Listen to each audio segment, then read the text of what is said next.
How is it going, everyone? It's Johnny Beard here with a Christmas edition of the Streamer Stories podcast. I'm so excited to bring you today's guest. He's in a Christmas jumper. I can't wait to speak to him. It's Seanson. That's so cool. I love that Merry, jumper. Merry Christmas. I'm in my top cat daddy Christmas jumper, which is I think the only Christmas jumper I have. So this is the best and worst you're gonna get from me. Oh man, it's such a cool jumper. I must say, by the way, I do a Christmas podcast. By the way, I'm not the most Christmassy jumpery of people. But you know what? I kind of want that.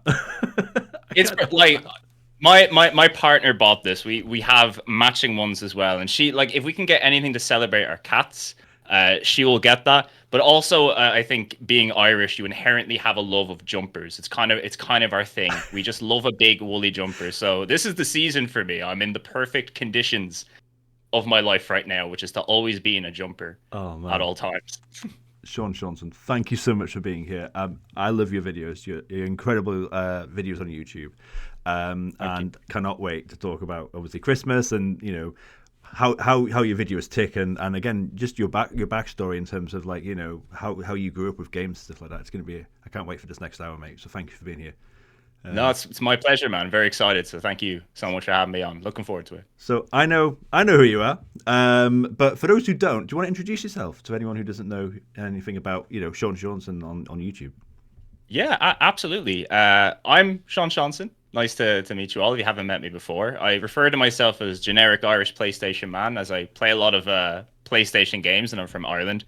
I kind of got started on YouTube playing just a mixture of old nostalgic PlayStation games, but it's kind of spiraled into this sort of esoteric deep dive into the library of the PlayStation, all the classics that you might have seen before, like all the old SquareSoft games, all the old Psygnosis games and things like that, to the more obscure sides of things, weird European games that you've never heard of, and strange Japan only exclusives. I'm basically just trying to go into the depths of the PlayStation minds and just see what sort of weird stuff I can dig up for people to enjoy, but in very long video form. They're basically designed to make people fall asleep, which I get a lot of comments saying I fall asleep to your videos, and that's my only goal really, to make you sleepy. So Yes. It's the most backhanded compliment of all time, isn't it? Because it's so good, but it's also, huh? I'm like, my thing with the reason I love YouTube so much is that I use it as kind of a sleep aid. I love to learn about things as I go to sleep. So my channel is kind of an ode to that. You want to learn something while going to sleep? That's the channel. This is the channel for you. It's so good. Have you thought actually? We're going way down that path already. Yeah. Sorry, I can't help myself. But No, don't worry. have you thought about doing like a Spotify thing in terms of like a podcast? Because it probably works kind of in favor of that. Maybe I don't know. It probably would. There's probably lots of things that I could do. I have like a lot of ideas that always float around in my head, but the thing is, because I don't necessarily do this full time. I still like have a 9 to 5 that takes up a lot of my time, and I have like family, cats, friends that I try to talk to the best of the ability. I try to avoid doing anything outside of my YouTube stuff, because I've learned from the past that if you kind of get bogged down with doing too many things, you kind of lose the run of yourself a bit, and everything suffers a bit. So if I was, for example, to start like a cool ASMR podcast, I would probably be very bad at it, and then my videos would also suffer. But if I ever become like self-sufficient thanks to all these silly videos I make, I think I would love to make a little podcast where I softly chat about games in an ASMR style, which would be I don't know who would be into that, but maybe someone out there would dig it. You never know. You never know. All right, so but we're talking about now. I can't help myself. I'm sorry, but no, we're going to talk about the past. We're going to talk about small Sean in terms of what were your first like memories like.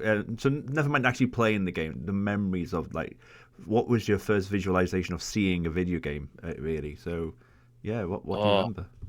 I have very, very, very strong memories of my uncle bringing a Sega Mega Drive over to our house. I think I would have been about 3 or 4 years old, so quite young. I don't think I even recall like any instances of video games before that. You know, when you're just a child and everything's kind of coming together, and you start to understand what these things are. And I remember him like setting up the Sega Mega Drive, and there was two games that were there. There was Sonic the Hedgehog, right, which is a classic, of course, and there was also the Terminator. Oh which yes. right now I'd like to say I'm a massive Terminator fan, one of my favorite franchises in the world. But as a child, something about that game absolutely terrified me. When I turned it on, Ah. the opening music of the Terminator to the first level where you have to fight this giant robot, I think I almost ran out of the room because I was so startled by everything. I was just freaked out by it. And in other words, my first experience with games is being terrified of the Terminator on Sega Mega Drive, which is a very uh, childish and cowardly thing to do. And this would continue throughout my life, as almost any horror game scared me for the longest of times because of that. But thankfully, I tried it again, and this time I tried Sonic the Hedgehog, and I think from that point onwards, it was kind of just a love affair. You know, I think I'd found my calling. I was like, I don't know what this is, but I know I want to do this all the time forever. Did you did that, yeah, spot on, and I feel the same. Like, did you ever get your parents say stuff like, "Oh, you'll grow out of it" and stuff like that? Because like, Oh, oh yeah, I all, had the all, same all, feeling. all the time. I think it's a thing with parents. I don't know if it's necessarily like a generational thing, but like my parents didn't really grow up with video games. I think they had like an Atari console at one point, which I still have. I inherited any sort of electronics that they had. So they like thought of it as like, you know, like a little novelty, I suppose. You know, like, oh, here's games. These are something to play. It's like a, you know, like a board game or something. Here's a fun little thing to take out. I don't think they probably guessed that I would take to it as strongly as I did, you know? Like almost from that point on, everything that I asked for was like video game related. Every birthday, every Christmas, it was game stuff. And I think at some point they're like, oh, I think he really likes this, but you know, he'll probably grow out of it eventually. And it never did. It never, ever grew out of it to the point where, like, you know, even in my like 20s and stuff, my parents were like, just please, can you like maybe sell these games that you're keeping around? I'm like, no, no, no, you don't understand. These are like my emergency fund. If I ever get a woman pregnant or something, I'm gonna need these to sell off for, Yes, for for money. These are important. You don't understand. And it's insurance. It's insurance. exactly, like you don't Panzer Dragoon Saga. They see like a game, right? That's there. That's like worth a lot of money, and they're like, it's just the game. I'm like, no, it's not just the game. You don't understand. This is really important. I think after a certain point, they kind of copped on and were like, all right, cool. This is this thing. They may not always understand it, but I think they were very supportive. And I think the most important thing is, at least when I was young, they made the time to play games with me, and they at Oh least showed an yeah. interest in my hobbies, even if they weren't necessarily super enthused by it themselves. But I think that's about all you could ask for, really. Yeah, absolutely. That's wonderful to hear. So, Mm. so it was it Sonic One that you played, by the way. What Sonic was it? Oh, it was Sonic One. Sonic One was the main one. Played a bunch of that. Eventually got Sonic Two. Loved that to bits as well. Didn't get Sonic Three. Unfortunately, quite sad about that. But I did get Sonic and Knuckles, so I almost had the full Sonic experience on the Sega Mega Drive, and that includes Sonic Spinball.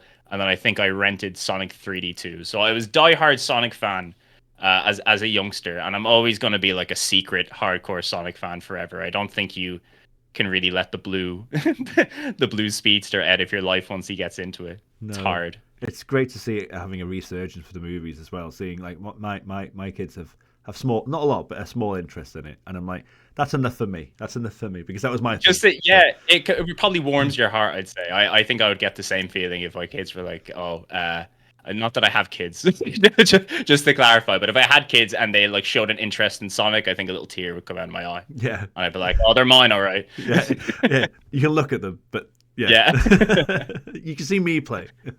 yeah. So Sega Mega Drive, brilliant console. I love that. So what other Mega Drive memories do you have? What other games did you get on the console? Oh, there's some that like I mean there was always like a bunch of like random ones that we had here and there. A lot of friends who I live nearby, they all seem to have a Mega Drive as well. I don't know if it was like a very specific to my area, but I always felt like the Mega Drive was a lot bigger in Ireland than the Super Nintendo was, and they were really just the Yeah. two kind of major consoles at the time. So I'd go to friends' houses and we'd play like a lot of micro machines. We had all those like 3-in-1 carts and 6-in-1 carts. So we played all the classic Streets of Rage, Golden Axe, Alien Storm, Super Hang On, Super Monaco GP, all the kind of like the classic Sega stuff that was big for us. And I think out of all of those, my favorite game was probably Rocket Knight Adventures and its follow-up Sparkster. I don't know if you know it. It's like an old Konami game where you play as an opossum who's a knight. It is an absolute banger. It's super fun, and I think that kind of established my love for cute mascot platformers, where you take a cute little animal and make them do cool things in a little 2D world. Stuff like Sonic and stuff like Sparkster were just like my heart lied with those games for Yeah, sure. you are right. Actually, mascot gaming isn't what it used to be, is it? Like It, 90s and it noughties to a point. it was everything back then. You had your Bubsies, you had your awesome possums, you had like just if they can make an animal do a fun thing in a video game, Arrow the Acrobat, like it was just any old random animal they could get. But as you could see, only a few of them ever really stuck, and Yeah. for good reason. Well, yeah, yeah, actually, yeah. Good point. Yeah. So, yeah, phenomenal game series. I love the Mega Drive, and I have similar memories. And like you just mentioned as well, like I mean, living in North Wales, there's similarities between North Walians and I think and Irish people, you know, with the Celt culture. And yeah, I think here as well, like there was not a lot of Nintendo fans, more Mega Drive fans and stuff like that. Don't know why, but yeah, I had a similar experience. That marketing hit hard over in the UK and Ireland. I think we were hit with the tood more hardcore than anything. Nintendo just wasn't really like a thing here for like a while. We didn't get hit. We didn't really get hit with like the NES like North America did. So I think it took a little while longer for Nintendo to become this massive juggernaut. Whereas Sonic was just like I don't know, hit with all of the edginess of the kids over here, the more rougher side of the world, I guess you could say. Yeah, especially with the marketing. Actually, yeah, thinking about it, Christ, yeah, Yeah. So, where did you go from the Mega Drive? Then did you go to? I mean, we've got to talk about PlayStation. We can't not talk about PlayStation. So, you know, did you go that way? Did you go a different way? You're going to give me a massive plot twist now. You know, I never played PlayStation until 2013. So. There is actually a plot twist with this, funnily enough, because I had a bit of like Sega loyalty as a kid. You know, I wanted to play more Sega stuff. I wanted to play more Sonic games, and you know, I didn't have I had the Mega Drive for a long time. I'd say well into maybe like 97 or so. So by that time. The PlayStation had been out, the N64 had been out, and the Sega Saturn had been out. And whenever I went into game stores, I would always go up to like, you know, the little systems they had to play, the display models and stuff. And I'd almost always exclusively play the Sega Saturn because I knew Sega, I knew I had Sonic on it, and I knew like that's what I like. I don't even think I even paid any attention to the PlayStation. I think my kid brain wasn't even interested in what that was or what the N64 was. All I knew is that I wanted to play the Saturn. So I think I recall asking my mom for like Christmas one year. My birthday and Christmas are very close. So it's kind of like a similar thing. I can ask for one big present, one extra big present. And I always thought like getting a games console was like a big ask for my parents. So I made sure to ask for just one. And if I got one, I was very lucky. And I remember asking so much for the Saturn because I wanted to play all the Sonic games on it. And I think what happened is that my mom went up to the guy at the store back when there was like more kind of like dedicated game stores then. And the guy who was behind the counter said to her, he's like, I'm just going to let you know, the Sega Saturn is not doing very well. It doesn't have very many games on it. And it looks like it's nothing compared to the PlayStation, right? Which in retrospect was a pretty smart thing to do, was like not like a smart thing, but I feel like it was a very honest thing to do because you look at how games came out during that time. The Saturn and the PlayStation were kind of on par for a couple of years, but I'd say after about 97, the PlayStation was getting so much traction, getting way more games than the Saturn was. And if I was someone who worked in a store back then and I was telling an inquisitive mother who was trying to find a games console for their son, I think the recommendation or the right thing to do, at least for someone who plans on buying games for this for, you know, years to come, is to get a PlayStation. And that's what happened. I got a PlayStation. I didn't know what it was, but I knew that it came with a Space Jam, which was a movie that I loved at the time. And I got that, and I got Crash Bandicoot, and it was like a similar story. In the same way that I loved Sonic the Hedgehog, I loved Crash Bandicoot, and I Space Jam wasn't that great, but I had a lot of fun with it anyway. So Well, again, you cover that, don't you, in its own game, in its own video, I believe, don't you? So yeah. yeah, yeah. I mean, that could have been that's a close shave, then, isn't it? I suppose because that could have gone south if it wasn't the right games. But I, great I save. would have 100% been a diehard Saturn fan if that did happen, because I don't know if you know much about Saturn fans, but they're very like super passionate about that console, and I think that's the thing, they latched themselves onto it, and the fact that they kind of got it taken away from them unjustly by Sega, kind of messing up the marketing and everything. They're very like, they have Saturn always felt like a console that has something that it needs to prove. Hmm. And if I had got a Saturn as a kid, I probably would have been in that same boat, being like, "This is my console. This is the thing I love." But irrelevant of that, the first paycheck I ever got in a job, right when I think I was about 16 years old and I had a job in Tesco, the first thing I bought with that paycheck was a Sega Saturn. So the first time I got my own money, I got what I always wanted as a kid, and it's still the same when I have. So it all came back to me in the end, anyway. I That's got it in awesome. the end. Just a bit of a tangent. I one thing I love about your channel, Sean, and in general, obviously on your social media as well. So obviously I follow you on Twitter and stuff. But everyone follows Sean Seanson everywhere, by the way. Please do. Like you, you've got a great eye, I think, for like art style.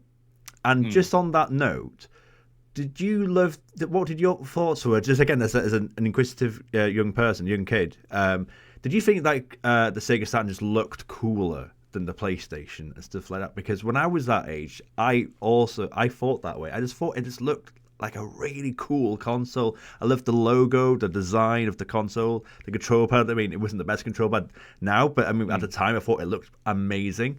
So yeah, Hmm. what are your thoughts on that?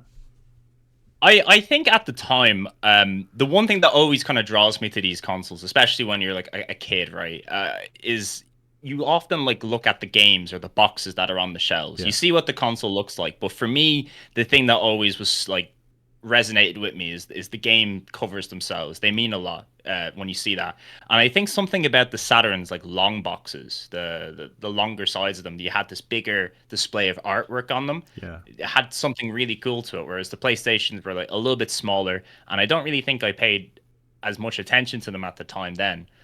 In retrospect, though, something that I don't really think I picked up on as much as a kid, but I think really wormed its way into how I think, was how marketing, and especially over here in the UK and Ireland, the marketing for these consoles is like crazy weird and cool, and pretty dark and aggressive in a lot of ways. If even if you like look at some old ads for Saturn games and like PlayStation games, they were really going all out with like Yeah. crazy visuals and stuff. I think it wasn't so much that I thought the Saturn was cool. I just had this idea in my head that gaming was really cool. It was like anytime I'd seen this, it was almost like the coolest thing I've ever seen in my life, and that's something that still stands out to me today when I go back and look at these old games cases and I look at the old covers for these. I'm like, this is the coolest stuff ever. I love like looking at a box or a cover for a weird old game, or like looking at the manuals that come with it and just seeing like how bonkers they were going with art. I think it's a really underappreciated thing with games, packaging and covers and stuff, but that was always the thing that stuck to me. If I couldn't buy a game, I was looking at all of them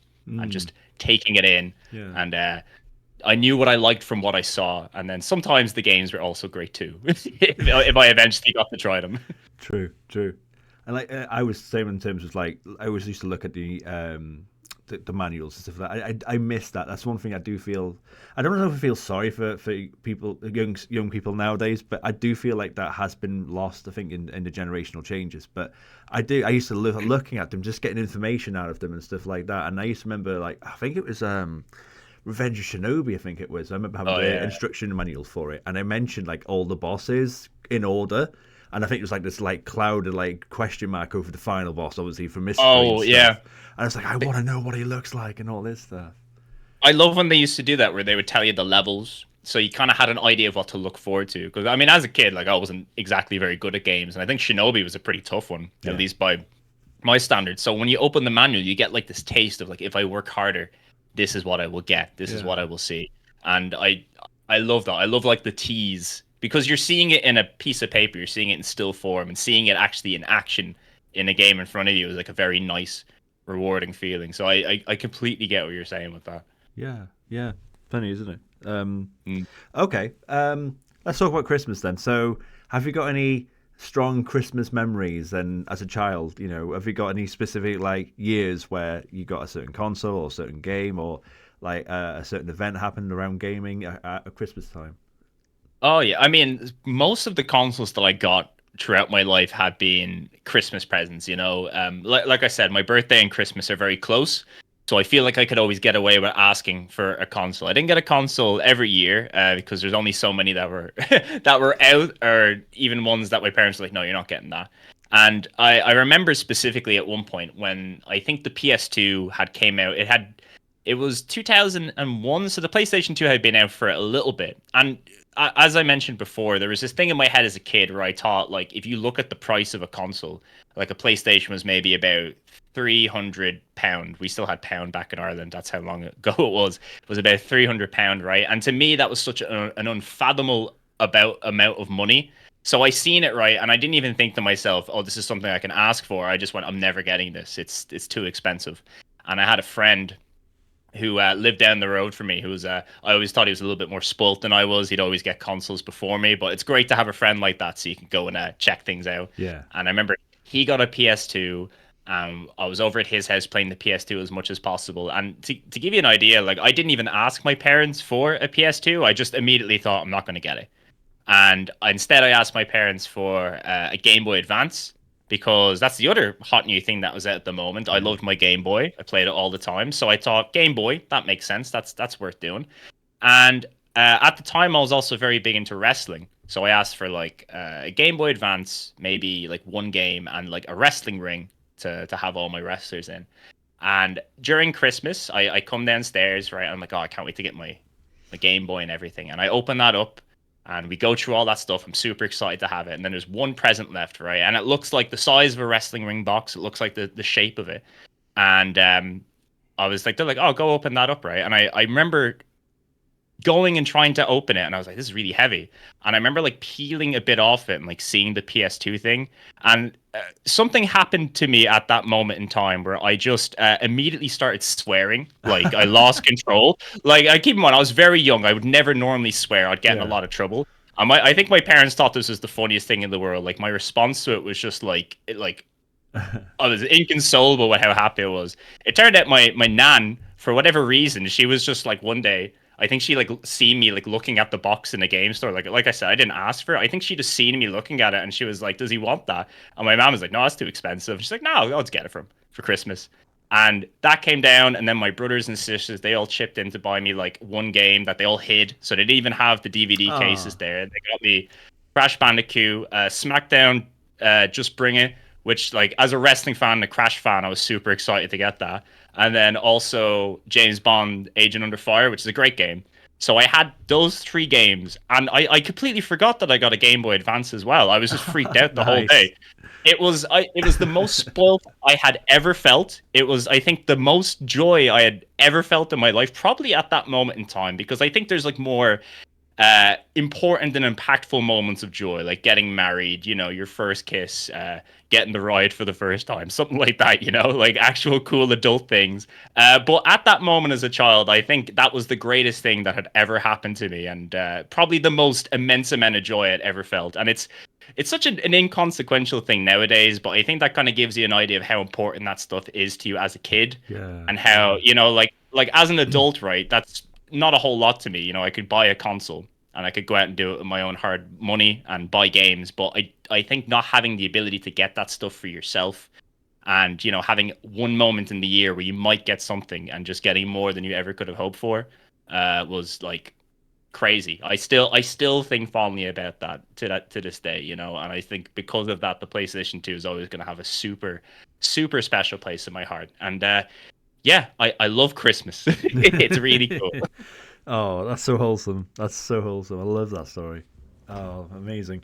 I mean, Good, and I knew you're a wrestling fan. I'm a massive wrestling fan as well. And this could be a wrestling podcast if we're not careful, but we won't go there. Oh, we got to be careful. It's gonna it'll go off the rails for sure. No, I know. I'm not even mentioning Cookie Monster Punk. I'm not doing it. I've done it. Damn it. Anyway, no, I will just ask a basic question though, which is what are your favorite wrestling games? Then let's talk about it very quickly.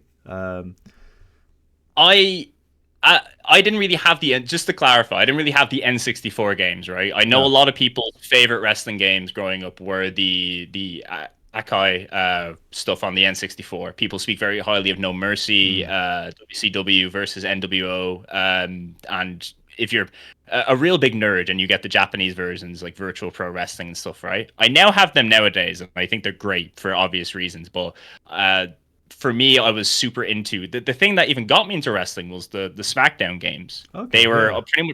pretty much the whole lineage of the SmackDown games. Because I think at my friend's house, I had friends who were big into wrestling, but I just never watched it. I didn't really see the appeal of it.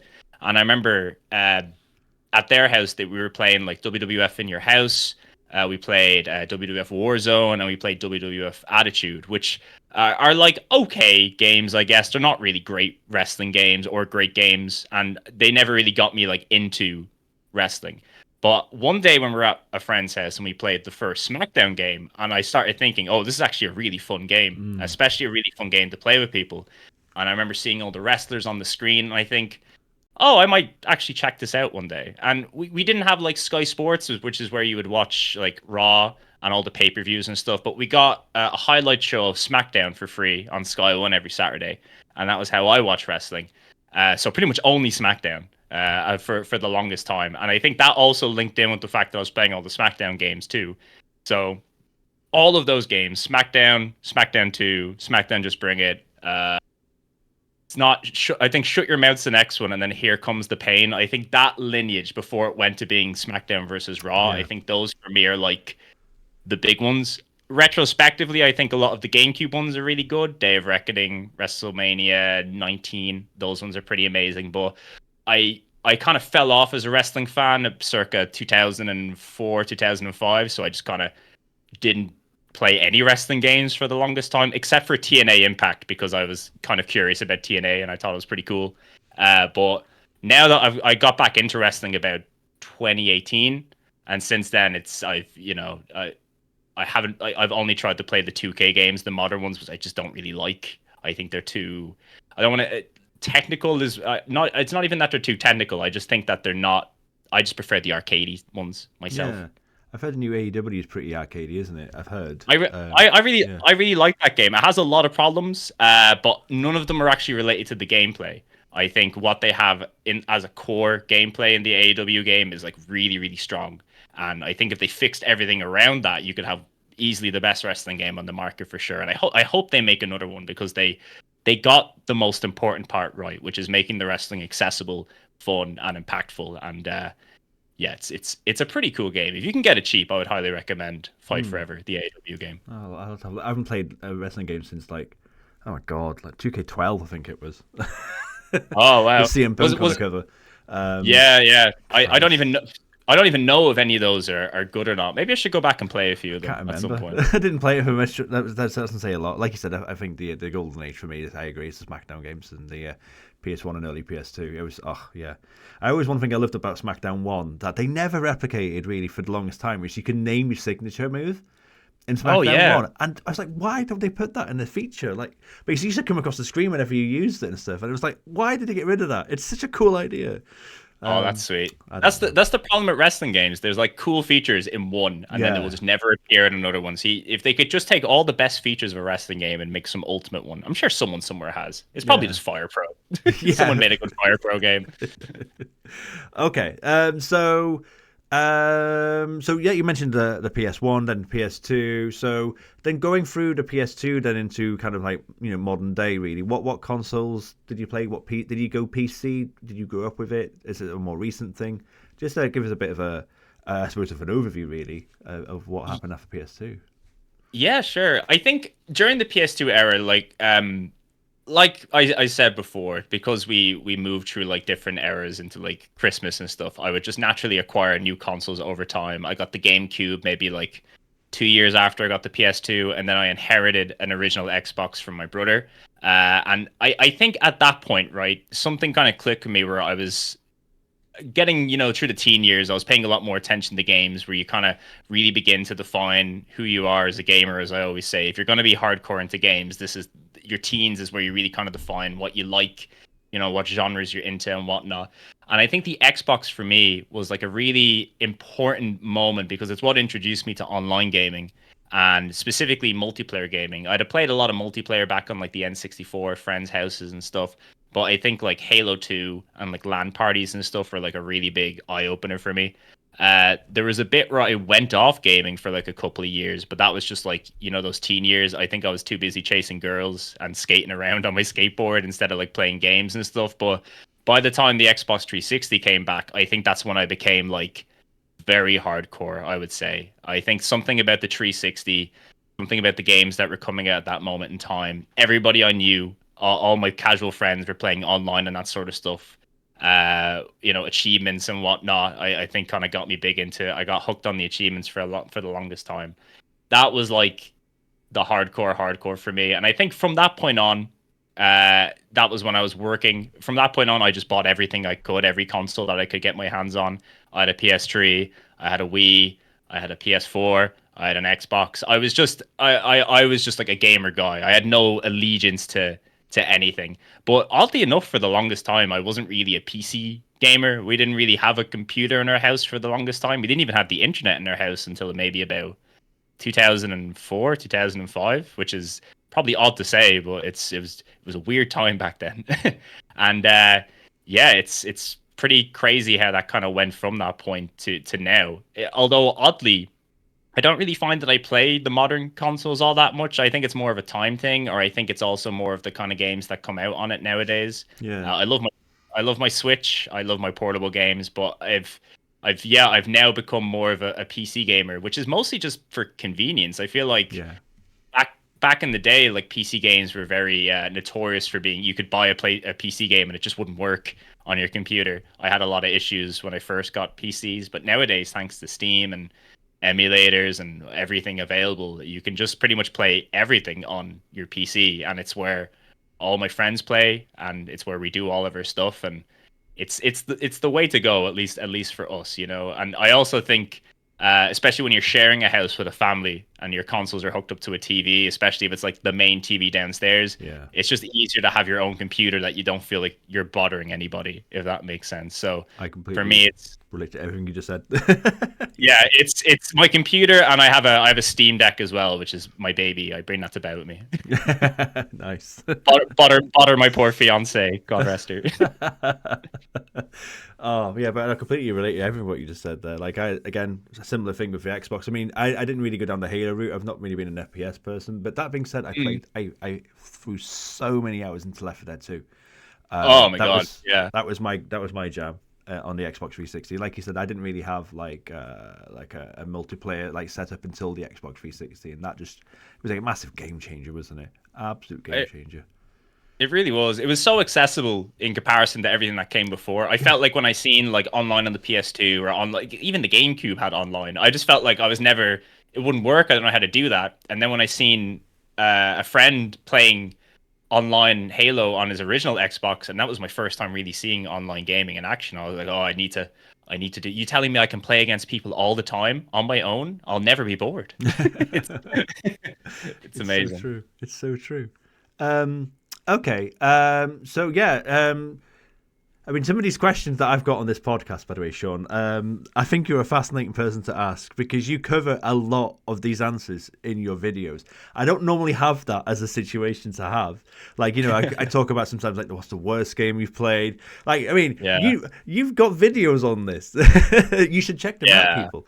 So it's kind of almost I don't know what to do in this scenario really, because it almost is like I don't know really what to say. Do we ask the questions or we just move on from them? Because your answers are in your videos and everyone should be checking them out for sure. So that's a massive plug from me to everyone else to definitely check out Seanson. So thank you. But but I'll tell you what, we'll deviate slightly though by asking you, what are you playing right now, and is that related to the videos that you're making? Is it separate? Where does your mind go when it comes to where you play and why?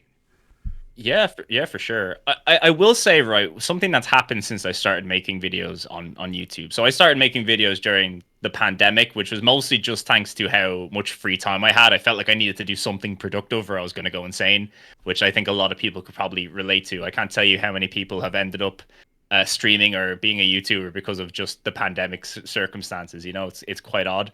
But the thing is, ever since I started doing YouTube, I've become kind of obsessive about it, in the sense that I make something and then I go, wow, I should probably take a break and go back and play something else. But I almost get this bug to keep working on something else again. It's probably quite unhealthy, but it's very good to make like a successful YouTube channel, just to have like a workaholic mindset. The big fallback from this though is that almost everything I play nowadays is almost exclusively for the channel. I don't really feel like I have a lot of time to play modern releases as much as I would like to. I don't really feel like pretty much all the multiplayer games that I played. I used to be big into MMOs. I don't play them anymore. I used to play a lot of League of Legends. I don't play that anymore. I mostly just play PlayStation games, which I love, and I wouldn't do it if I didn't love it. But it means that I feel like I've missed out on so many of the cool games that have come out recently. So as of right now, to give you an idea, I've finished the next video I'm playing has 5 games in it, and I'm just finishing up the 5th game now. So in the space of about 2 weeks, I've pretty much only played those. But in the background, whenever I get a bit of a chance, I'm trying to play that new RoboCop game, which is amazing, by the way. It's super, super cool. But like, even when I play a bit of RoboCop or something, I feel like, oh, I should probably get back and play this other game just so I can have it ready to go and have things going on for me, you know? So in a weird way, even though I have like a gaming channel and I probably play more games than I've ever played before, and I know I beat more games than I've played before as well. I had a bad habit of not finishing games for a long time. I probably feel the most out of loop with gaming than I've ever felt in my life, which is a weird thing to say. Yeah. So, you know, like everybody's talking about Baldur's Gate, and I see I'm like, that's too long. I can't play it. if I play Baldur's Gate, I won't do any work. Maybe that's what I'll do over Christmas. I'll lock myself away for a week and just play Baldur's Gate and have a lovely time. Yeah, grow a big beard. Yes. Oh, that sounds awesome. But no, it's also sad though, isn't it? Like you said, and I can relate to that as a streamer. And I think a lot of streamers and YouTube content creators that do similar content to you, so I've got a similar vibe in that respect. Like I'm the same. I barely play offline. I tried playing Persona 3 offline. That was my offline game at one point. Well, actually, it's double reason for that. One is because it's so long and it's offline, and I just don't get time. Yeah. But the other reason is because they announced a bloody remake of it. So it's like, what's the point? Yeah, that is completely fair. Yeah, look, we've just put out the remake. We just put out the remaster. We finally can play Persona 3 Portable, and there's a better one coming pretty soon. Yeah, so don't bother. But yeah, that was at one point. That was my offline game. Now I'm like, I don't have time. I just don't have time. And there's like, there you go, YouTube, as in YouTube videos to catch up on, or things on Netflix or Amazon Prime or whatever. So just like balancing time as a streamer or a content creator is hard, isn't it? So yeah, I'm sure. I think you need to do it to kind of understand it as well. But like, it's a strangely like. It just eats up your time, because I think like most people, you want to make sure that you don't lose focus of important things, like just keeping in touch with your friends, your social life. I know that I like to spend as much time with my partner and my cats as possible, because that's, my partner, God bless her, she's super supportive of my work and lets me kind of like disappear for hours on end to work on these things, and never like gives me a hard time about it, whichever. And I always want to make sure that I pay her back and, just spend as much time as I can with her. And if that eats away and like my ability to play like Pikmin 4, then so be it. But I still play a lot of Pikmin 4. That's another game I played. Pikmin 4 rules. Just a shout out to Pikmin 4. Shout out to Pikmin 4. Shout out to Pikmin 4. You mentioned you did mention achievements at one point, but we haven't asked that question yet. So I mean, you went to ham on it apparently. Then did you? I was down bad on the achievements. At one point I was in top 100 achievement scores in Ireland at one point. Oh, I wow. would say, yeah. That's something to mention. I think I to give you an idea, I think I gave up, right? And I think I finally quit it at about 120,000 achievement points, and that would have been about 2011. And I always think to myself, right, 120,000 achievement points, that is 120 full retail release games with 1,000 points in them. If you think about that, that's a ridiculous amount of games to play. And I didn't complete all of these games. I think I just played way too many games, I was unfortunately employed during this point. And if you're employed, it means you have money to spend on these things. And I live with my parents, so I didn't have to pay, like, I paid a bit of rent to them and whatnot, but I had money to spend on games. and I bought a lot of games. And I think in a weird way, the achievement mindset allowed me to play a lot of games that I normally wouldn't have played. I would play a game if I heard it had easy achievement points, and I would play a lot of weird games just to that I've never heard about before, just because like all the achievements in this look pretty good. And I think in a weird way, it helped kind of give me an appreciation for weird stuff that I normally wouldn't play. I played a lot of games because of the achievements, but then found that I really, really loved the game. And I think after a while, what happens to most people is you either stick with your, like, I know a lot of people kind of merged over to trophy hunting, and I know a lot of people are really big into that and still big into achievement hunting on the Xbox. But I think for me, after a certain point, I kind of found that I was playing games multiple times, trying to beat them on different difficulties, and I was just like not really enjoying it as much anymore. I felt like it became more like a grind, kind of felt like it became more like hard work, and I was playing games with the achievements in the back of my mind. I was thinking I need to get 10 kills with this weapon. I need to make sure that I look for all these items. I wasn't really playing Yeah. them as much, enjoy them. I was trying to tick off a checklist and see a number go up. And I think that's something a lot of people criticize achievements for that they kind of change how you play a game. And I'm a bit of two minds where I think they're really cool. I think it kind of gives people interesting ways to play games. They might have tasks and things that you might not have thought to do yourself, and it might give you an opportunity to try a game in a new way or challenge yourself with things.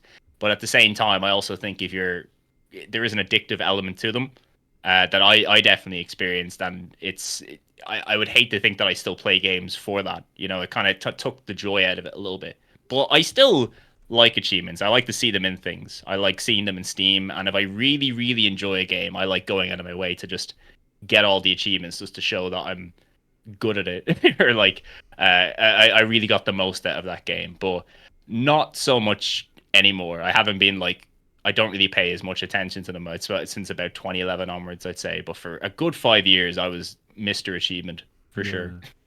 No, it's fascinating what you said there about like yeah, people do have that mindset, don't they, where they don't play the game for the game, they play it for the achievements, and that's very true. I mean, again, just personally speaking, I used to like play a game casually, play it, beat it, and then if I enjoyed it to play a second time around, I'd do it with that in mind, so that way I wouldn't actually have that type of. But not everyone does that, obviously. So I think that's the best. Like you can have the best of both worlds. You yeah, can play through a game and have a good time with it, and then if you want to go back and do like a tidy up run, I'm going to play the game on legendary. I'll search for all the items that I missed, the pickups and whatnot. That's a good way of doing it. Because I know a lot of people like hate achievements and they'd rather not see them in a game at all. mm, I always think to myself, I'd rather like something like that there than not be there, because I think it is something for some people, and if you don't like them, just ignore them, which is mostly what I do nowadays. But if I see something pop up, I'm like, hey, that's fun. yeah, exactly. Especially when I'm Little, expecting it. little rush of dopamine, like hey, Yeah. And headshot, hey. it's the only thing as well about achievements at times, though, is that I sometimes wish I could unachieve certain games so I can get that dopamine hit again, which is something that you Yeah, can never do. But obviously, that's yeah, only with I get select you. titles. But again, what I loved about your story there, Sean, was it almost felt like it was the blueprint of your YouTube channel, but with the Xbox 360 in terms of like achievement hunting, obscure games, playing them. I mean, again, like you said, you didn't beat all the games, but I'm sure you beat quite a few of them, and Yeah, for sure. found some very hidden gems, I'm sure. And again, on a very eclectic console with the Xbox 360 as well. So Yeah, I interesting. think I think the 360's library is like I think a lot of people appreciate it nowadays, but it's like it is really like a crazy cool library. I think I have a lot more fondness for the 360's library than even the PS3 at Mm, that time. I think yeah. I think for me that is the console of that gen. I'm a Sony boy for most of the time, but that gen I'm like I think the 360 was what a weird wild little console. Yeah, Very I cool. completely agree. Um, this is a question I can't wait to ask you. Just to be very interesting with your vast knowledge and vast, yeah, just how many games you played. I mean, in terms of like the game count, I wonder how many games you've played. I, I don't even know if you could put a number on it. Uh, Um, the the answer is too many. An unhealthy amount of games, and it's not even like playing them. I love in the same way that I love playing them, I love reading about them. I love watching videos about them. I guess the best way to kind of describe me is I want to know everything about every game ever. It doesn't matter when it was from. It doesn't matter how it is. I feel like I consider myself like a jack of all trades, a master of none. I feel like maybe the PlayStation is the exception, but I feel like if you were to bring up a console to me, I feel like I should be able to fire off like every game that someone's talking about at one point or another. Whether I've played it or not, I have played quite a lot, but I should at least have read about it or know a little bit something about it. You ever see that Reddit page, the tip of my joystick, where people go, "Oh, I forget the name of this game," and they give some vague description of what it is? Yes. I like to think of myself as a human embodiment of that. Where if you give me a vague description of a game, I should be able to tell you what it is. It needs to be your mastermind topic, doesn't it? Oh, for sure, yeah. Oh man, I bet you were talking about being the top 100 in Ireland. I'm sure you'd be definitely in the top, possibly 10 in terms of game count in Ireland and in the UK, for that matter. Wow. Anyway, on to the question: is if I don't know how easy this will be for you, but if you are stuck on a remote island and you could only have 3 games to play for the rest of your life, which I think would be actually very difficult for you, of all people, what would they be? Oh God. I always like to think of these off the top of my head. So like if you ask me them, right, like if someone was to ask me my favorite games, it's like a variable list that changes all the time. There's a lot of games I love, but I don't think I have a definitive favorite. So when it comes to, I'm gonna do something similar for this question, where I'm just gonna think of 3 games, and they're gonna be the ones. So first off, I would take Tony Hawk Underground, the first one. Okay. Because I think Tony Hawk games are almost infinitely replayable. They have great soundtrack, tons of levels, and it's pretty much always fun to play a Tony Hawk game. I think I could boot up a Tony Hawk game any day of the week and just have like the best time ever all the time. So that would be number 1 for me. Number 2, I would take one Pokemon game, probably Heart Gold or Soul Silver, which I think is like my favorite era of Pokemon is the Johto era, and I think the best of their remakes is Heart Gold and Soul Silver, and that would include the Pokewalker, which I would use to walk around the island and feed my Pokemon. Oh, amazing! Yes. Yeah. Yeah. That'd be very important, and I also think I would probably try to take a fighting game. Because fighting games are almost infinitely replayable. You can't you want to master all the characters. That will take you almost a lifetime to do. And I'm gonna say a cool guy answer. I'm gonna take Virtua Fighter 5. I'm gonna take Virtua Fighter 5 because I think that's like one of the toughest, most technical fighting games out there. And I feel like I could literally play that forever and not know everything about it and all the cool moves that are there.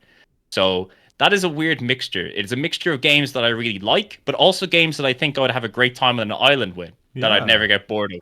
That's a great set of games. Yeah, unusual, but I'd be happy with those. Yeah, for sure. And you can nuzlocke the Pokemon game as well, which is great. Oh yeah, exactly. because there's so Pokemon. There's so many ways to enjoy Pokemon. You kind of make your own fun with that game, or at least people have, and that's what I would do too. And the Pokewalker rules. So yeah exactly. I saw a streamer friend. I won't mention names, but he did almost like a Nuzlocke challenge, but he could only catch Pokemon with 2 letters of the alphabet that he put on random.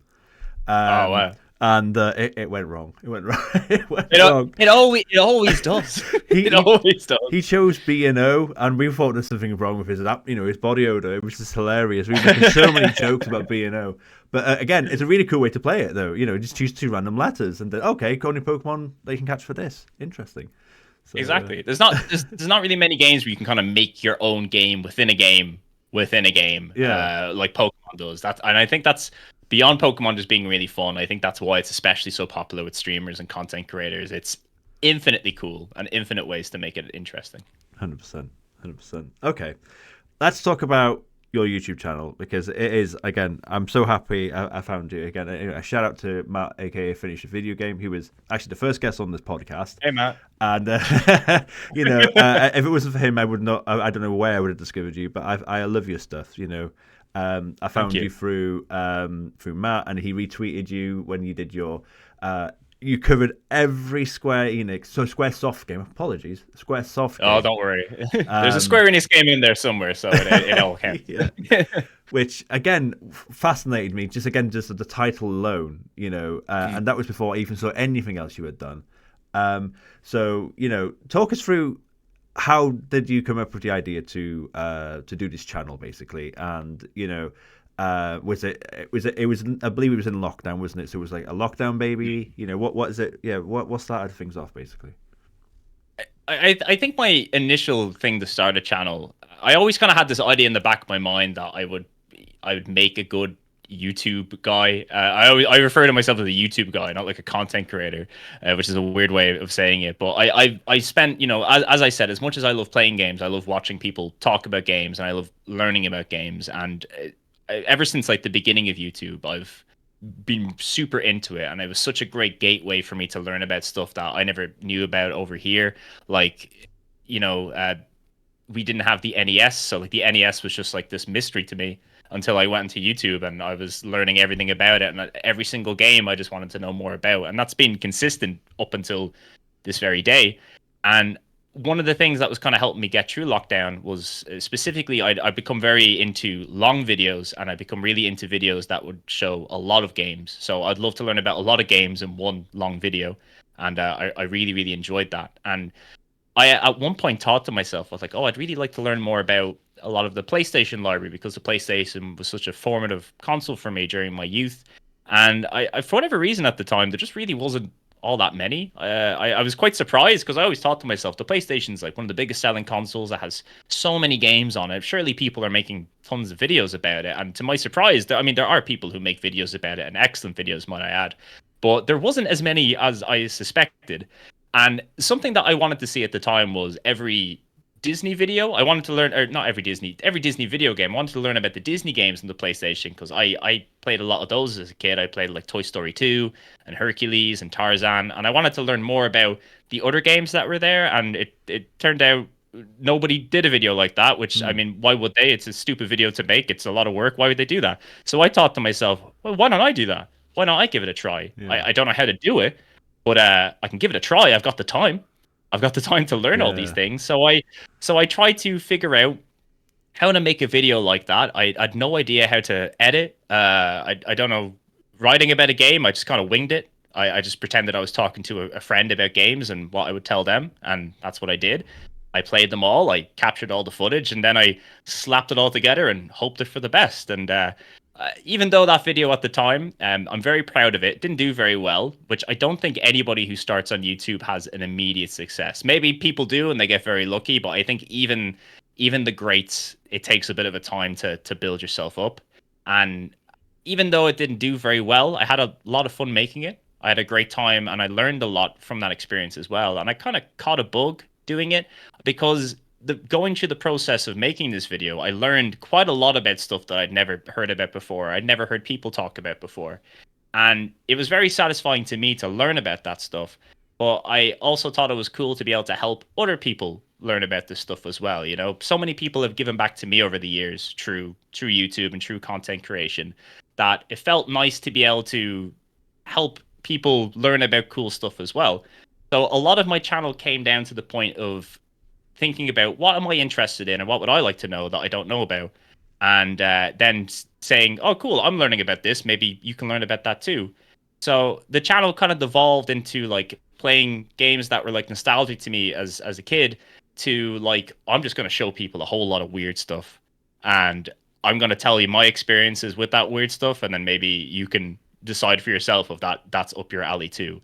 And it went from like one of the first big series that I had is my obscure and forgotten games series and my Japan only games series, where I spin a big prize wheel, and then I just review whatever game appears on that, and the wheel is full of like hundreds of games. After a certain point, I got people who watch the show to recommend me games, so there's like this fun aspect where I'm playing something that's chosen by the audience, so they have their own little impact onto what I get to do in my show, which is I think really fun. I'm always excited to see what games I get to play, and I hope the people who watch it are excited to see what shows up too. And then from that point onwards, I started thinking bigger in scope, where why not I just show off every game that a company makes. And I know you mentioned the Squaresoft one. I feel like at the time I had done other videos in that style where the first one I did was where let's have a look at all of the games that a company called Psygnosis made, which Yeah. is like if you're over here, it felt like they were a really big deal in the UK and Ireland, not just in the PlayStation era, but years before Yeah. on the Amiga and a lot of the older consoles as well.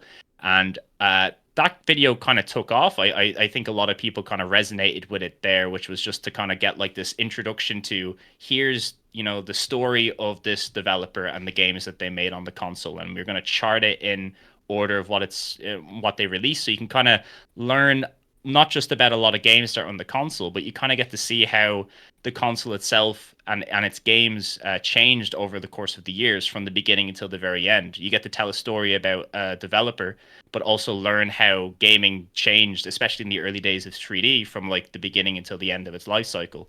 Yeah. And of me, right, like this was my idea when I did it, right? I always think to myself, I don't make a video because I think it's going to be successful or it's going to get a lot of views. I make it because it's interesting to me and it's something I would want to see. I would never make a video that I wouldn't want to watch myself. Yeah. And if it doesn't get a lot of views and people don't want to watch it, I at least think, oh well, I'll have a good time watching it. I don't mind. I'll have a good time making it, so that's fine.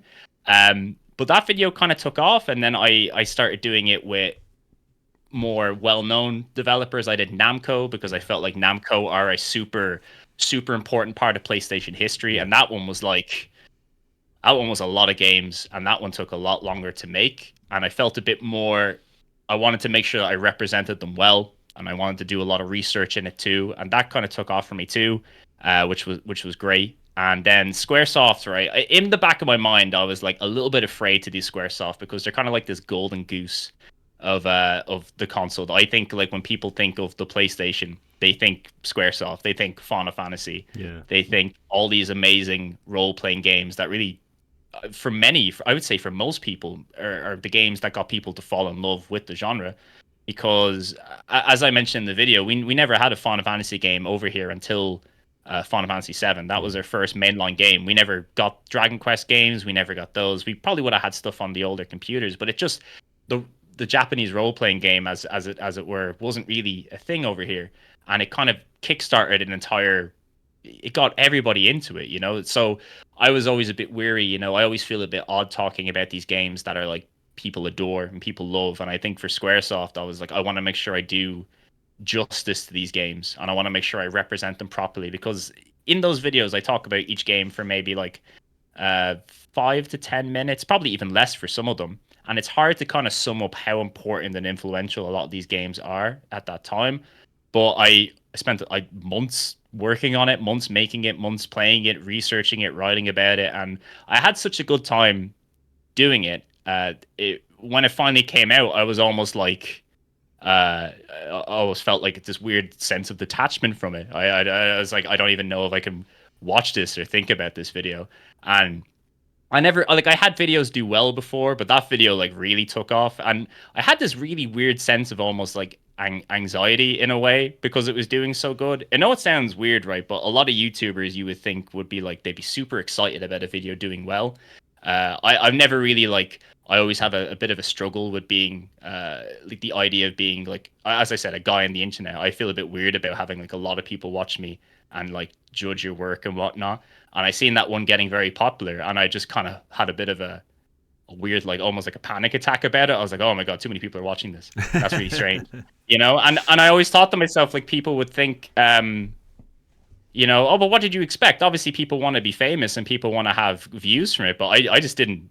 I was like, I didn't think people were going to watch this, and I didn't think the channel was going to get as big as it did. But I feel like I'm very fortunate to have people who watch the video and kind of get what it is that I'm trying to do. I'm not trying to make stuff so that people will watch it, because if I was trying to make videos that people would want to watch, I wouldn't be doing this. I'd make algorithmically friendly stuff. I'd make weird thumbnails with arrows. I'd make clickbaity stuff. I just want to make videos that I myself would want to watch, and I feel very blessed that anybody out there watches them at all. And I think I think whatever I'm onto now, I'm just gonna keep going with it, and hopefully people.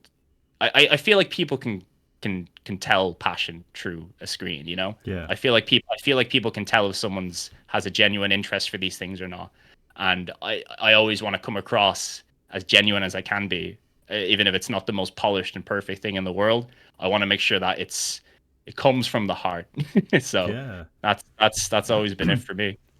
Yeah, you can feel it come through every single video you make, mate. Honestly, and yeah, for sure. I love both. Like it's like you mentioned, I've seen the Square Enix. That was the first one I saw. I went straight back. I went Square Enix and Psygnosis, then Namco, and then I went back to the beginning. It was like obscure Japanese games. What the hell, type of thing, Yeah. and watched them from there. And then I just for the last 6 months, I think I've got like.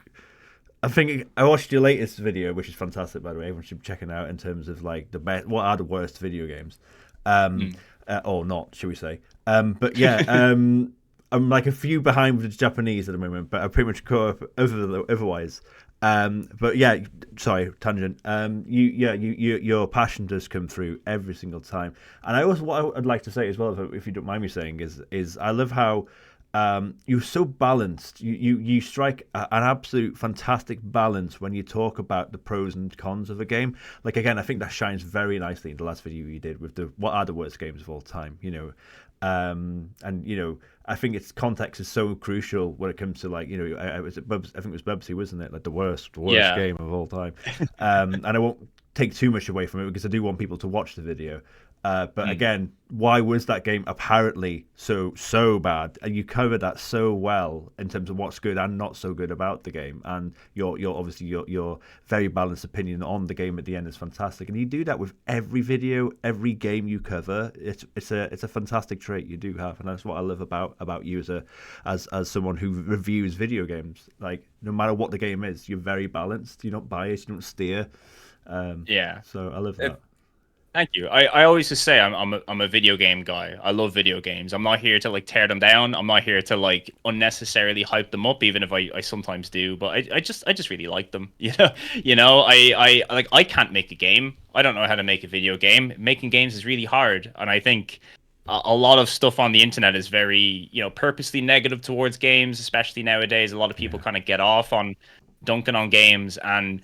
I think even if I'm not going to talk about something that I think people should go out and play, I still want to highlight what might make it special or what might make it interesting or maybe some cool things that they tried that maybe other people might overlook. I've always thought about games that way, and I hope I always continue to. So, thanks for that. Thanks for noticing that. It's always cool. Thank you for doing what you do. Honestly, I'm looking at the time, but I want to ask more questions. But no. You know why my videos are so long? It's because I won't shut up.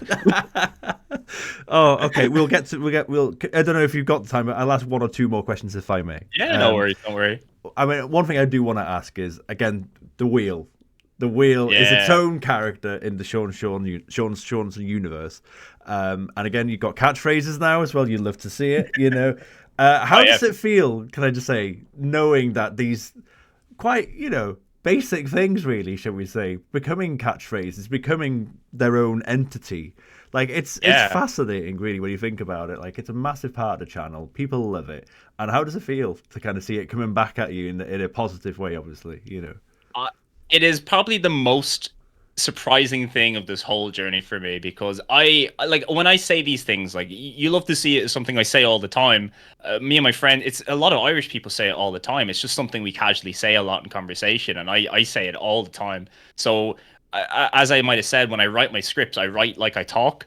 So when you hear me say something, this is like how I would normally say it. I don't write like a English journalist or something where I'm trying to keep things as like proper and eloquent as possible. I'm just writing the things I say, so it's just something that happens to sneak into what I say, and whatever people resonate with it and they think it's like, oh, that's fun. I'm gonna say like they like hearing it and they like seeing it. So many of my comments are just like, you love to see it, or when I post something I get comments underneath it that say it. And it was never meant to be like a catchphrase, or similar to the wheel as well. The wheel is kind of a representation of my love of I love game shows and quiz shows.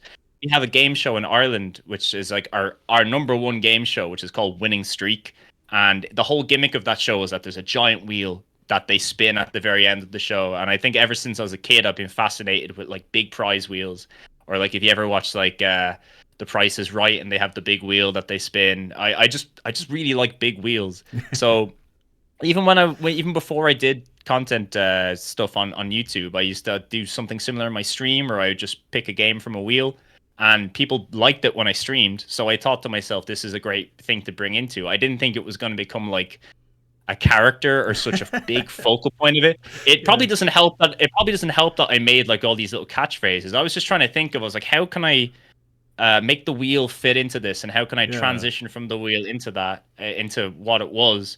Like I just had to make stuff up on the fly. I was like, how can I do this? I'll try this. It wasn't meant to be like a thing, Yeah. but you know, I think the best things are like unintentional. I think the things that people like, if you try to force something and make it work, it probably isn't going to work. I think it's a testament to just try, show the things that you like and be a bit weird with it, be a bit yourself with it, and sometimes that's the things that will stick with people. I also love that people like the way I say certain words. I love people who highlight 3D and all the Irish isms, Yeah. which is an interesting one. To give you an idea, the Irish for tree is TRI, which is just tree.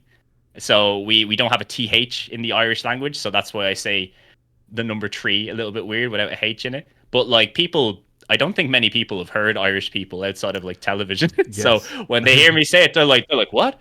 That's weird. But I think people find it endearing more than Yeah. anything. Some people hate it, but a lot of people find it endearing, and I like that they find it endearing. I think it's it makes me happy more than anything. So Totally. yeah, all that stuff is probably one of my favorite parts of it, because you know, at the end of the day, you make these videos for people, and I think at the end of the day, the reason they watch it first off is the topic. But I think it's more humbling than anything when people seem to like the things that you do or like the things that you say. You know, you come for the games, but I think what really makes people stay and become fans is the person behind it. Yeah. If you can get people to like you behind the games, I think that's the hardest thing to do on YouTube. And I'm forever humbled that people like my silly isms. Yeah, definitely. I definitely, like you said, came for Square Enix and then stayed for Seanson. That's for sure. Hell yeah. Okay, I did say one question, but I'm gonna cheat here and put two into one because they kind of overlap. So I normally wrap up with saying, what advice would you consider giving anyone that might pick up, being a YouTube guy, being a content creator, being a streamer, obviously, normally on the podcast. What advice would you consider giving anyone? And also, can you maybe give us a bit of a tease? This video is coming out just a bit closer to Christmas than we are live right now recording this. So it is in advance. So would you tease maybe what's coming up for Christmas, if anything is coming up for Christmas? Yeah, for sure. I'll tell you what I'm teasing first, and then I'll give you my golden piece of advice that I would recommend, which I highly recommend a lot of people follow. So wait for this. But my upcoming videos, right? I'm currently doing a new episode of Obscure and Forgotten Video Games. So that should hopefully be out around the time that this comes out. It's going to be volume 15. And normally those include 4 games. This one is going to include 5 games for a reason that I won't spoil, but it all makes sense when it comes together. And I also do these club mixes, which are like kind of mixes of PlayStation music that you can kind of listen to while you're working. They're almost all bangers, so don't expect anything relaxing. Expect to bop your head or maybe use them in the gym. I'm hoping to have a nice one of those out just before Christmas. And I also like to end the year by highlighting all of the fan translations that have come out for the console. So basically, Japanese games or games from another country that weren't originally available in English. Lovely people translate these games into English for us every year. And at the very end of the year, I like to highlight all of the new ones that have come out, because it's basically like getting a brand new PlayStation game, a game that you've never been able to play before because of the language barrier. Well, these people have made it available for you, and I'm going to let you know what they are, and hopefully you check them out if they look interesting to you. So that's going to be a big December, busy December for little old Sean. And as for advice, it might sound a bit weird, right? But something that I took to heart when I started with this this journey on YouTube is that I didn't want to follow other people's advice. And I know that sounds a bit weird, right? I looked at loads of videos, basically people telling you how to be good at being a YouTuber. And the thing is, a lot of people give you the same advice. They tell you how to make thumbnails. They tell you what type of topics to talk about. They tell you how to get people in. They tell you to ask for likes and subscribes and all these other things. You know, they tell you like calls to action help. And I always seen people like basically what happens is everybody's making the same video because they're trying to follow the same piece of advice. I watch so many smaller creators who make really, really good videos, but they're front loading the videos asking for people to like stuff before they've even talked about what's going on, and they're front loading it with clickbaity thumbnails and topics that are trying to get people to watch. I think you can be successful at YouTube. Like I'm not like a big success or anything, but I've seen people be successful on YouTube by just completely doing their own thing and not following any of the trends and not trying to please the algorithm. There's always things you can do in the background to help with SEO and things like that that don't affect the video watching process in the slightest. But I think if you're actually just trying to make the video about the content and make it yourself and make it interesting and not worry about what's the right way to do things on YouTube or even on streaming, you can really make something that's a bit more individual and unique. And I think everybody's always out there looking for a cool new thing that stands out to them. And I can't tell you how many times I've watched like good videos that are just like every other good video. Like it's pretty hard to make bad videos these days. Everybody's so good at making stuff. I think you should really try to do something that's, you want to see that isn't out there. Yeah. Try to do something that try to make something that you would like to see. Try to make something that is uniquely you, and don't worry about trying to please algorithms or trying to make thumbnails that are going to get people to click on your videos. Just make stuff that's cool and weird and unique and you. It's somehow worked for me, and I'm very grateful that it has. And I think I'm proof that you can do that and still be okay, because I've to this day I still don't ask for likes and subscribes in my videos. It's a personal thing. I don't blame people who do, but I've managed to get where I am without ever asking people to do that, because I think people are smart enough to know if something is good, they'll do it themselves. So that's my advice to you. Make something so good that they can't help but like and subscribe. And there you go. That's my advice for you. Be yourself. Be weird. Be cool. That's sound advice. That's brilliant. No, I love that. I completely agree. I think, and like you mentioned, algorithms always change anyway. So if you hit it at the algorithm of the now, it won't be the same algorithm of 2025 anyway. Never mind 2027 or 29. So. Yeah, exactly. Yeah, I mean, like, I'm not gonna lie and pretend like I don't like. I do lots of little things in the background, like to help with SEO. Like I mess with my tags a lot. I very carefully word things in my description, but none of this is the stuff that the average person clicking on a video would even notice. It's all meant to please YouTube and Google and the algorithm overlords without ever actually affecting the viewing experience. Especially with my thumbnails. I love making weird thumbnails that make no sense and are cluttered and full of random bits of information. But they look cool. They do. That's the basic. Yeah. That's basically it. Yeah, it's the exact opposite of what you're meant to do with a thumbnail, apparently. But I get loads of comments saying these are some of the best thumbnails I've ever seen, and that makes my day. And I think that's something that stands out. Instead of trying to make something that fits into the mold, just make something that's different and cool. I think people will appreciate that in its own way. Yeah, definitely. I won't hold you any further, Sean, because we're way over. But I'm so grateful for your chat and for your time. So, one more time, thank you so much, Sean. That was an amazing chat. Thank you. So, one more time, would you like to tell us where we can find you on your socials? I mean, obviously, typing in Seanson on YouTube is a beginning. But are you on anything else social media related? Yeah. First off, I'd just like to say thank you very much for this conversation. I always love chatting to people on podcasts, and this was an especially lovely one, Johnny. I think you asked some great questions, and you've been an absolute sweetheart. So thanks for humoring me, because every podcast I go on to, it goes over by about an hour or two. That's just the way I am. But if you want to catch me, you can find me on YouTube at Seanson. It's spelled the Irish way. I think it's below me here. It is. You can see the Japanese, by the way, is for Irish PlayStation Man. So so cool. It's all quite accurate. The only social media I'm on is Twitter or X or whatever the hell they call it nowadays. I hate the website. I don't even know why I'm on it, but that's the only social media you can find me on. I just post pictures of my cats and sometimes PlayStation box art. So if you dig that, that's a good place to follow me. But otherwise, yeah, just check out a video. If you like it, great. If you don't, don't worry. Just don't leave a mean comment, please. Yeah, basically, it's impossible to do that. What are you talking about? You have to leave a mean comment. They find a way. They always find a way. Oh, thanks so much, Sean. And as for finishing off, have a wonderful Christmas with your cats and your lovely lady. And yeah, thank you again. And everyone else watching and listening on Spotify and YouTube, thanks for listening /watching. Have a lovely Christmas. Take care, everyone. Bye-bye. Happy Christmas. Bye-bye.